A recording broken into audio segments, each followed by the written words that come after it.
APGO Basic Science Topic, Urinary Incontinence. Urinary incontinence is the involuntary leakage of urine. While urinary incontinence is not associated with increased mortality, it can affect a patient's social, clinical, and psychological well-being. The prevalence increases with age, with 50% of middle-aged and postmenopausal women experiencing some involuntary urine loss. Despite how common it is, urinary incontinence is often undertreated. The objectives of this video are: describe the anatomy of the bladder and urethra, describe the physiology of normal bladder filling, emptying, and continence, understand the autonomic control of the bladder, understand the pathophysiology of urinary incontinence, and identify the mechanism of action for medications used in urge incontinence.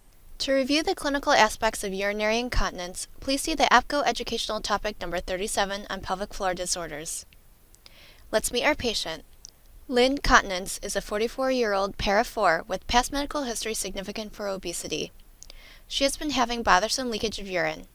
She states that she wears a pad every day because of urinary leakage. She notices leakage when she has the urge to urinate, before she makes it to the bathroom. To really understand urinary incontinence, it is important to first understand what's normal. We will start by reviewing the normal anatomy of the bladder and urethra. Urine is made in the kidneys and travels to the bladder from the ureters. The bladder is unique in its ability to accommodate large volumes of urine with minimal increase in pressure. How does the bladder do this? Let's look closer at the bladder wall.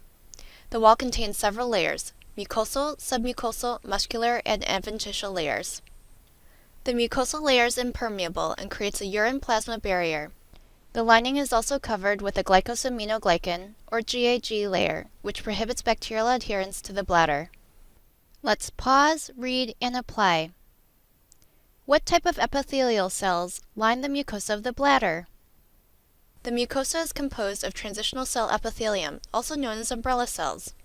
When the bladder is empty or with low volumes, the mucosa has many folds or rugae. With bladder filling, this umbrella layer is stretched thin. The muscular layer is the detrusor muscle and contributes significantly in the ability of the bladder to expand. It is composed of 3 smooth muscle layers arranged in a plexiform way. Urine exits the bladder into the urethra. The urethra is composed of a mucosal layer, a submucosal layer, surrounded by smooth muscle, and then the striated muscular sphincter.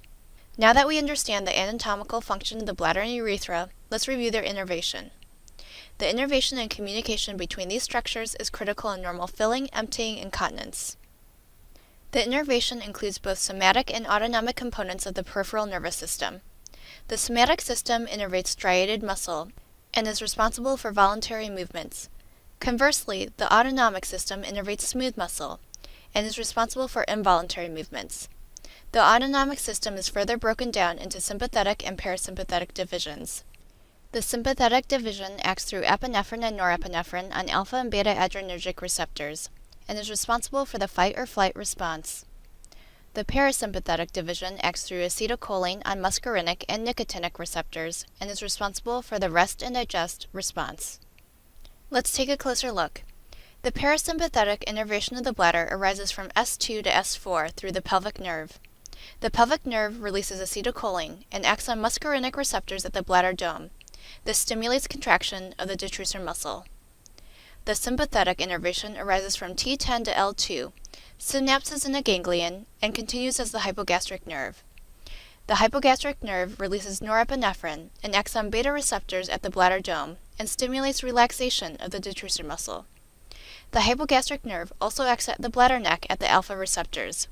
This stimulates contraction, which aids incontinence. Lastly, there is somatic innervation. Remember, this means it is under voluntary control. The pudendal nerve arises from S2 to S4 and acts on the urethral sphincter. When this is being fired, the sphincter contracts and helps hold urine. Let's put it all together. When urine is being stored, there is increased sympathetic firing and decreased parasympathetic firing. Remember, this is more of a fight or flight response. While you are fighting, you definitely do not want to be urinating at the same time. So with urine storage, there is sympathetic stimulation with norepinephrine on the alpha receptors on the bladder neck causing contraction, and stimulation of beta receptors on the dome causing relaxation. The striated urethral sphincter is contracted from the pudendal nerve. The inhibited parasympathetic transmission decreases detrusor contraction. When the bladder is stretched, receptors in the bladder send impulses to the sacral spinal cord S2 to S4 and the brain, specifically the pons at the pons micturition center. With impulses sent to S2 through S4, there is increased parasympathetic firing and decreased sympathetic firing. There is parasympathetic stimulation with acetylcholine at the muscarinic receptors on the bladder dome, causing contraction of the detrusor muscle. There is inhibited sympathetic transmission, which causes relaxation of the bladder neck. There is also decreased pudendal nerve stimulation, which causes relaxation of the sphincter. This spinal cord reflex is known as the micturition reflex. Without the pons, urination would occur at this point. However, the pons is the region of the brain that we train to voluntarily control urination. If it is not an appropriate time for voiding, the pontine micturition center inhibits the micturition reflex. If it is an appropriate time for bladder emptying, the pontine micturition center allows for the micturition reflex to occur, with subsequent voiding. Let's go back to our patient. You review with her that her incontinence seems most consistent with urge incontinence, also known as overactive bladder. This is typically consistent with the urge to urinate followed by involuntary leakage, and is often associated with nocturia. It is thought to occur secondary to detrusor overactivity, leading to involuntary detrusor contractions. In general, all types of incontinence will benefit from lifestyle modifications, including weight loss, normalizing fluid intake, decreasing bladder irritants, such as alcohol, carbonation, and caffeine, minimizing constipation, and smoking cessation.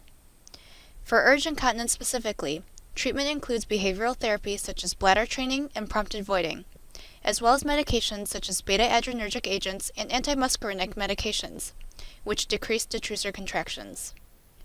Beta-adrenergic medications act on selective beta receptors to enhance detrusor muscle relaxation. Antimuscarinic medications such as oxybutynin are the most commonly prescribed medications for urge incontinence and block the muscarinic receptor stimulation by acetylcholine, which ultimately decreases detrusor contractility and urgency symptoms. Let's pause, read, and apply. What are common side effects of antimuscarinic medications? All antimuscarinics can have peripheral anticholinergic effects with parasympathetic blockade. Besides urinary retention, antimuscarinics can cause symptoms including dry mouth, constipation, blurred vision, tachycardia, drowsiness, and decreased cognitive function. Other common types of incontinence include stress incontinence, mixed incontinence, and overflow incontinence. Stress incontinence occurs with increases in intra-abdominal pressure, such as with coughing, sneezing, laughing, and exertion. This type of incontinence is the most common type in younger women. There are a couple of mechanisms that contribute to this type of incontinence. The first is urethral hypermobility from insufficient support tissue. With insufficient support, the urethra and bladder neck are unable to completely close. This may occur secondary to loss of connective tissue or muscle strength, secondary to chronic pressure, such as with chronic coughing or obesity, or trauma due to vaginal childbirth. Stress incontinence can also occur secondary to intrinsic sphincter deficiency, which results from a loss of urethral mucosa and muscular tone that normally keeps the urethra closed. This usually results from neuromuscular damage, such as in women who have had multiple pelvic surgeries.